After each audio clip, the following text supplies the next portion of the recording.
I'm David Chase, and I'm reading a letter from Denzil Hurley for Levni. I met Levni when he enrolled at Hampshire College and dedicated himself to painting.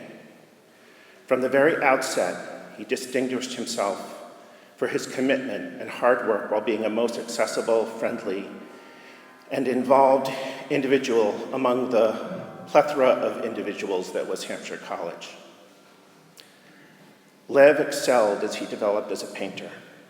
He was always quiet, not sure about that.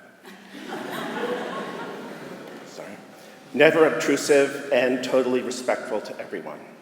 That's true. Drawing was the backbone of all his work. He pursued the medium and imbued his work with his intelligence, his rigorous attachment to history, and his keen quest to have his work linked to a dialogue with painting practice, literature, music, and most of all, the private self. This self of his was not a cloak he wore or flaunted, but an inner self, sufficed by the spirit of who he knew he was.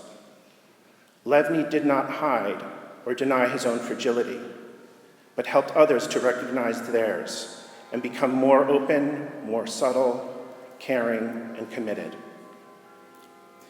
He and his peers at Hampshire were all at a point with developing themselves as they were experiencing the world on their own amongst each other, some for the first time or for a limited time. My wife Jaretta and I, my colleagues, his peers, all took to him. He gained the respect and love he deserved and brought.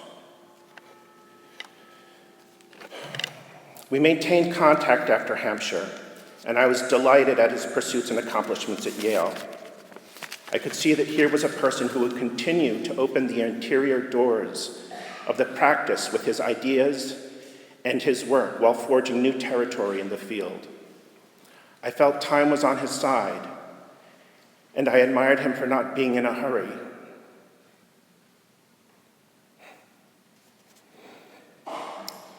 Even while being totally committed and sometimes feeling urgencies within his own work and career. I came to know that he had become a passionate and an accomplished teacher. He was a mentor to many as well. One image of Levni, among many, that is burned into my memory from Hampshire days is seeing him hunched over a drawing board, working with the ever-present small painting of a blue bird hanging in his little studio space.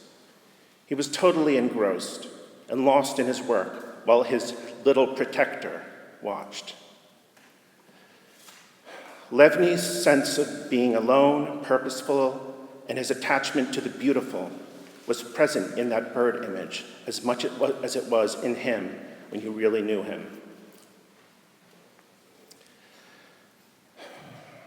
I was always impressed of how he spoke lovingly of his mother, brothers, and sisters, and the respect he carried for his father. I would think, what a nice young man.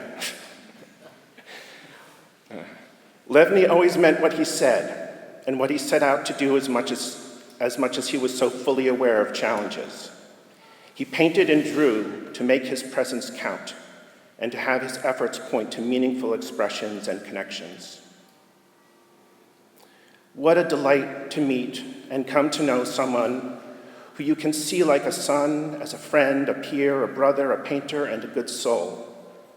Someone who brought with him the qualities that made him want to contribute so much. Someone who set out to go the distance, and someone who felt grounded in his environment and his work. We will all miss him, none more than his family, his son and mother, who will be, in her loss, so proud of her issue and his brilliance with his efforts. Levni was not a careless or indifferent man.